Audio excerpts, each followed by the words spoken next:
Meus nobres irmãos, a paz do Senhor Jesus, eu já estava com saudades de vocês. Bom, eu prometo que esse vídeo ele não será prolongado, não será muito longo, porque eu quero tratar de um assunto muito importante e de suma relevância, somente para os nossos dias, somente para você que é membro desse canal, você que é crente, você que é cristão, ou você que está dando uma passada rápida aí, para dar uma zoiada, né, no nosso canal. Seja bem-vindo, que Deus te abençoe. Desde já, você que não é inscrito, se inscreva no nosso canal, deixe seu like, comente da onde você está nos assistindo, né, da cidade da onde você está nos assistindo, nos acompanhando, e sempre é uma honra poder estar te servindo. Você vai estar nos ajudando muito para que esse canal se torne um canal muito relevante e alcance muitas almas para a honra e a glória do nosso Senhor Jesus. Queridos, eu quero tratar de um assunto e eu quero, antes de desenvolver o assunto, de construir o assunto que eu tenho para falar a todos que estamos assistindo, eu quero primeiro dar um tema para o assunto que nós vamos construir aqui. O tema é: não dá para ser um crente morno nesses últimos dias. Para você, o que é algo morno? O que é uma água morna? O que é mornidão? Agora, traz para o campo das ideias agora espiritual. O que é um crente morno? E a pergunta reflexiva: por que não podemos ser um crente morno, principalmente nesses últimos dias? Apocalipse 3, versículo de número 15 diz assim: eu sei as tuas obras, que nem és frio nem quente, tomara que fora frio ou quente, assim porque és morno e não és frio nem quente, vomitar-te-ei da minha boca. Meu Deus! A igreja de Laodiceia era uma igreja próspera, economicamente, financeiramente falando. A elite estava congregada ali. E Jesus, no versículo 20, estava para o lado de fora, que ele diz: eis que estou à porta e bato, se ouvires a minha voz, entrarei em tua casa, cearei contigo e tu comigo. É o retrato de muitas igrejas, é o retrato, espiritualmente falando, de muitos crentes aí, onde o Espírito Santo quer fazer morada novamente, está batendo na porta do coração, está batendo na porta das igrejas por aí, que infelizmente acabaram soberbamente se afastando de Deus, empurrando o Espírito Santo para fora da sua própria casa. Bom, agora a pergunta é: por que não devemos ser um crente morno nesses últimos dias? Primeiro, que Deus rejeita a dubiedade. Não tem como você estar em cima do muro, né? Um grande pregador disse que quem está em cima do muro já é de Satanás. Então, servir a Deus é tudo ou nada. Ou você vai ou você fica, ou você sobe ou você desce. A prova disso, Jesus disse que todo aquele que quiser seguir após ele deve renunciar. A nossa vida cristã é uma vida de segmentos pautados nas escrituras, né? Naquilo que a Bíblia nos orienta a ser, a fazer, a como viver em sociedade, igreja, ambiente profissional. A Bíblia tem orientação para muitas e muitas coisas, principalmente para conduta, para nossa conduta, como devemos nos portar diante, em primeiro lugar, diante de Deus e diante também da sociedade, ou seja, diante dos homens. O que é a duplicidade? O que é a dubiedade? São pessoas que aceitaram Jesus, mas infelizmente ainda não se decidiram. Então, você que ainda não se decidiu, você deve se decidir. Você que está caminhando, pega uma Bíblia, vai para a igreja, mas ainda você anda de mão dada com esse mundo, olha, pela Bíblia você é um crente morno. E crente morno, Deus vomita, como diz a própria Escritura. Então, em primeiro lugar, um dos motivos pelas quais nós não podemos ser um crente morno é porque Deus tem plano para nós fora desse mundo. Deus tem plano para você fora desse mundo. João 14, versículo 2, a maior promessa que Jesus já fez para o ser humano não foi a promessa de você ter uma vida confortavelmente ou financeiramente boa aqui na Terra. O conforto e a vida financeira são consequências de você levantar cedo, trabalhar, correr atrás, trabalhar para se sustentar a sua família. Tem pessoas aí com uma capacidade, uma inteligência extraordinária para ganhar dinheiro. Só que Deus tem plano para mim, tem plano para você fora desse mundo aqui. Deus nunca prometeu nos seus evangelhos, nos seus ensinamentos. É isso que às vezes eu fico pensando, de onde é que certos pregadores acabam afirmando que você tem que ser um bilionário aqui na Terra, que você tem que lançar suas raízes aqui na Terra, que você tem que lançar suas expectativas, ter muitas e grandes expectativas apenas para esse mundo aqui. Não. A prova disso que em João 14, o próprio Jesus disse, olha, na casa do meu pai há muitas moradas, se não fosse assim eu vou-lhe teria dito, mas vou preparar-vos um lugar, para que aonde eu estiver estejais vós também. Em primeiro lugar, existe uma coisa muito importante que está em jogo. Se eu não acordar, mornidão, sabe o que é? Falta de avivamento, falta de Deus na vida, falta de espiritualidade, falta de fervor espiritual, frieza espiritual. Mornidão é frieza espiritual. E uma das coisas maiores que está em jogo é a minha salvação. A maior promessa que Jesus já fez foi a de salvação, de morarmos no céu, eu morar no céu, você morar no céu. Então você precisa estar consciente que tem muita coisa em jogo. Tem muita coisa em jogo, e uma das principais razões pelas quais nós devemos ser salvos é que é o seguinte: existe duas estradas, e nessas duas estradas leva a um destinatário. Nesses destinatários chama-se céu ou chama-se inferno. Uma longa jornada. A nossa vida aqui ela é temporal. A nossa vida aqui ela tem uma duração. Alguns, infelizmente, acabam morrendo antes do tempo, precocemente, pela desobediência aos pais, pela oposição, ou seja, salário do pecado é a morte. E outros que Deus assim chama, mas o que está em jogo é a salvação. Então Deus tem plano na minha vida e na tua vida, você que está nos assistindo agora, não nesse mundo. Mas enquanto isso aqui, Deus vai te abençoar, vai te honrar, em nome de Jesus, eu creio nisso. Vai libertar alguém da tua família, porém, não lance suas raízes aqui. Não lance sua expectativa, suas esperanças num mundo caído, num mundo que vai ser deteriorado. É um assunto que eu vou tratar daqui a pouco, em outro tópico. Então lance suas raízes lá em cima. Outra coisa, Jesus disse que não pertencemos a este mundo. Olha por que você não pode ser um crente morto. Porque Jesus disse que a gente não pertence a este mundo. Está onde? É em João capítulo 17 e 16, que o próprio Jesus disse, olha, eles não são deste mundo, assim também como eu não sou deste mundo. Jesus veio para cumprir um propósito, veio para cumprir uma missão, e nós estamos aqui nessa terra só de passagem, apenas para cumprir um propósito. Qual o primeiro propósito de Deus na nossa vida? Primeiro é salvação. E Jesus disse em Mateus capítulo de número 5, versículo 13, 14 e 15, que nós somos a luz do mundo e que essa luz deve brilhar no meio dos homens. Essa luz nada mais é do que o nosso testemunho. Nosso testemunho de salvação deve contagiar a vida de outras pessoas. Olha o propósito que Deus tem na nossa vida. E um dos principais é esse, que você não é desse mundo. Nós não somos desse mundo. Você não pertence a esse mundo. Agora, a terceira coisa que você precisa saber: Paulo fala sobre o novo endereço daqueles que não são desse mundo. Paulo fala sobre o endereço para aqueles que não são desse mundo. Filipenses 3, versículo de número 20. Olha o que diz lá em Filipenses, capítulo de número 3, versículo de número 20. Isso aqui é muito forte. Mas a nossa cidade está nos céus, donde também esperamos o Salvador, o Senhor Jesus. A nossa cidade está onde? A tua cidade está onde? Eu sou daqui de Belém do Pará, tá bom?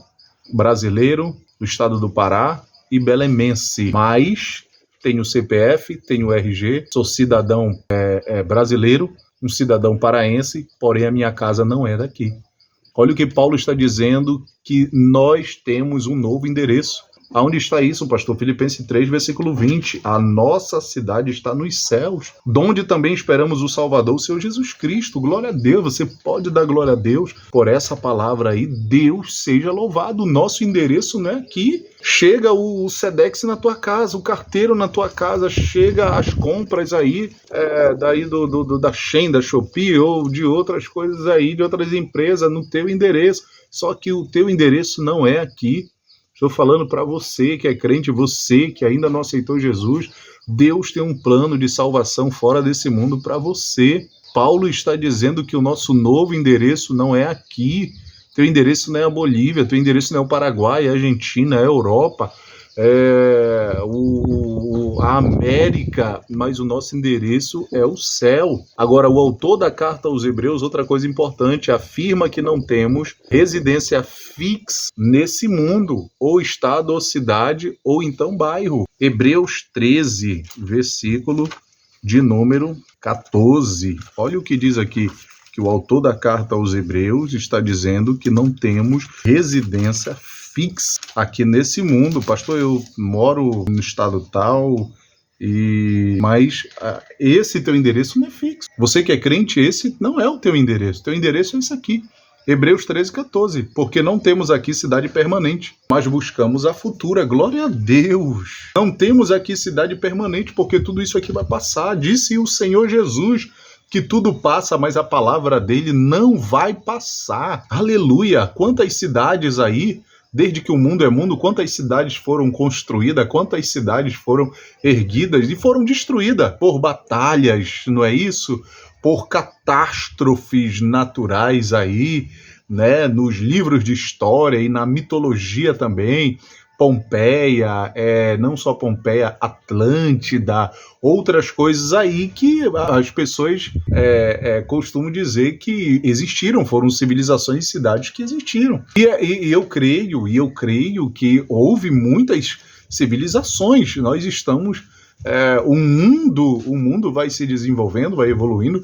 Cai uma geração, se levanta uma outra geração, parte uma geração, se levanta uma outra geração. Mas olha o que o autor, isso aqui nos enche de esperança, porque o autor da carta aos Hebreus está dizendo que nós não temos residência fixa aqui nesse mundo.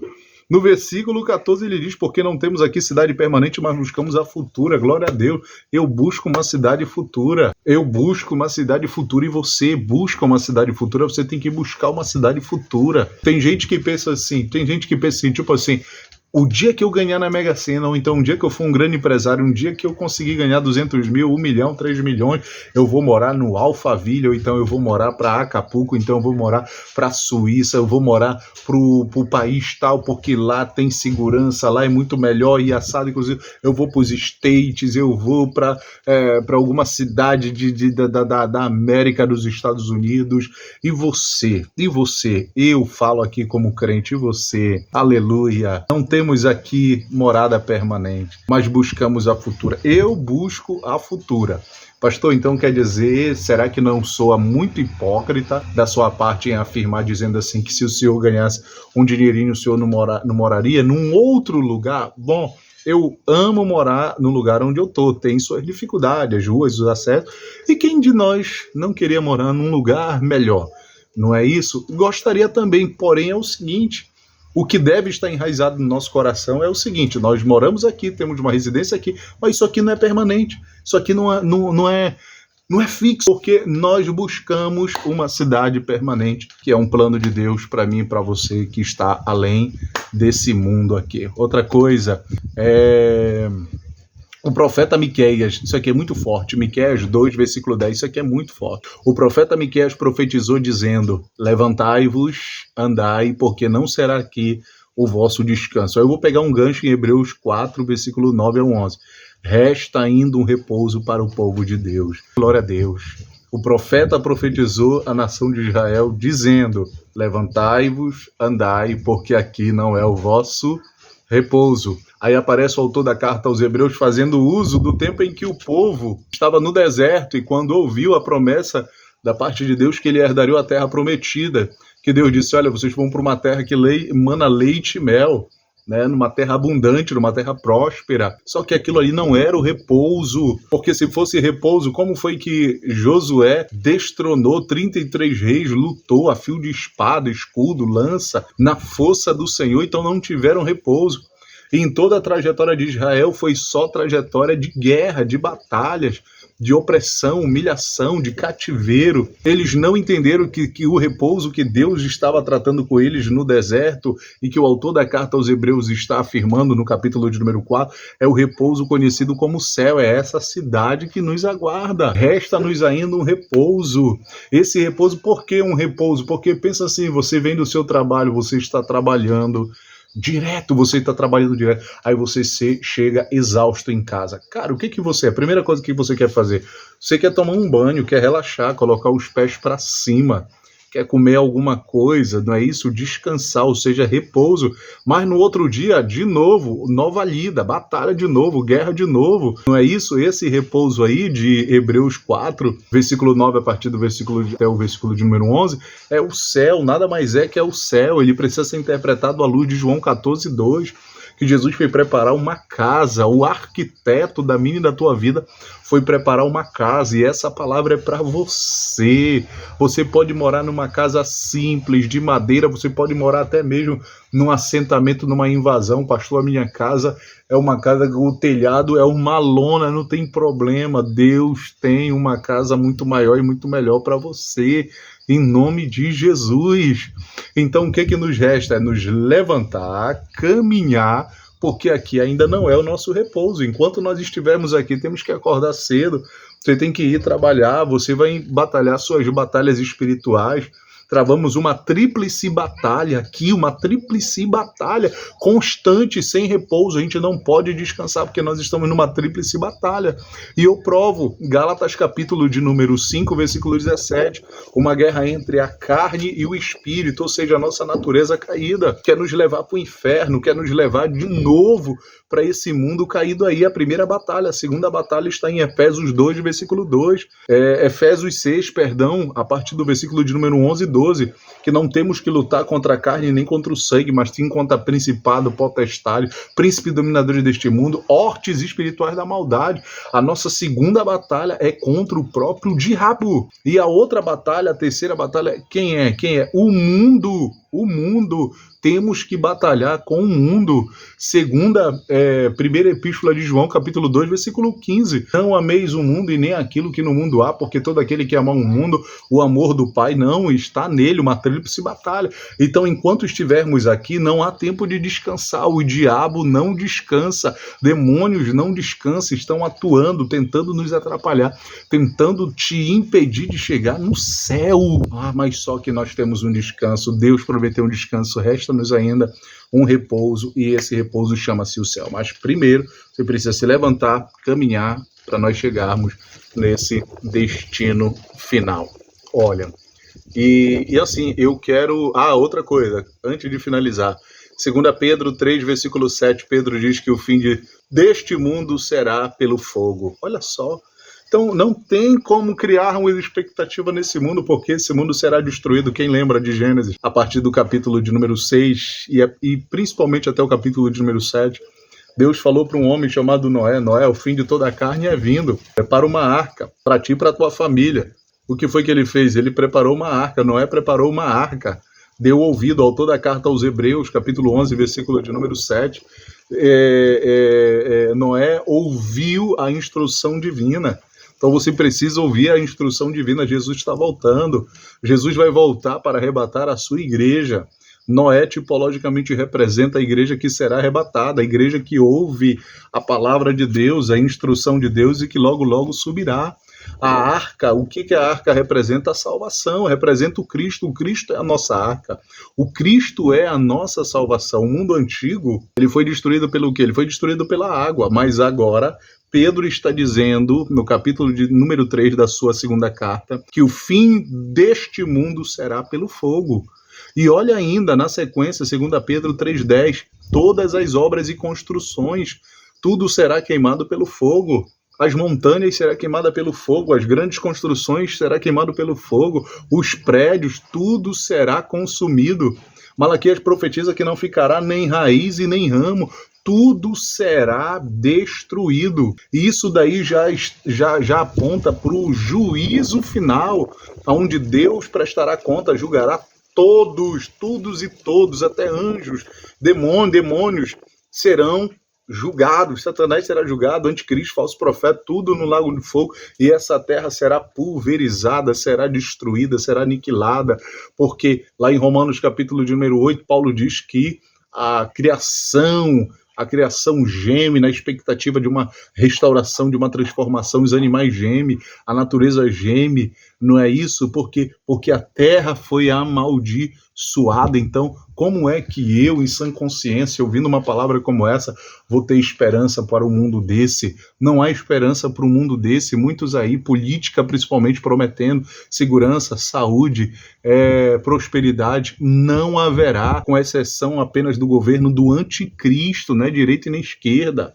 do governo do anticristo. Na primeira fase da tribulação, a igreja será arrebatada, o mundo entrará em caos, a economia despencará, haverá acidentes, haverá um caos generalizado, um alvoroço no mundo, e alguém tem que resolver esse abacaxi. Quem vai resolver? Quem é? O anticristo. E na segunda carta de Paulo aos Tessalonicenses, no capítulo, primeira epístola de Paulo aos Tessalonicenses, capítulo 5, versículo 2, quando ouvirem dizer paz e segurança, então virá a repentina destruição. Quem falará isso daí é o anticristo. Ele, no governo dele, dirá: no meu governo há paz e segurança. Então o que você quer? O que você quer com esse mundo? Não tem nada nesse mundo. Esse mundo passa, mas aqui, 1 João 2,17 diz: porque o mundo passa, mas aquele que faz a vontade de Deus permanece para sempre. Jesus está voltando. Então não tem como você ser um crente morno. É perigoso você ser um crente morno. Se você for um crente morno, infelizmente você vai estar perdendo tudo isso daí, com exceção à destruição desse mundo. Eu sei que você não quer ficar com esse mundo. Faça uma nova aliança, aceite Jesus, venha para Jesus enquanto é tempo, antes que o arrebatamento da igreja aconteça. Que Deus abençoe, espero ter te ajudado, que essa mensagem tenha tocado o teu coração. Em nome de Jesus.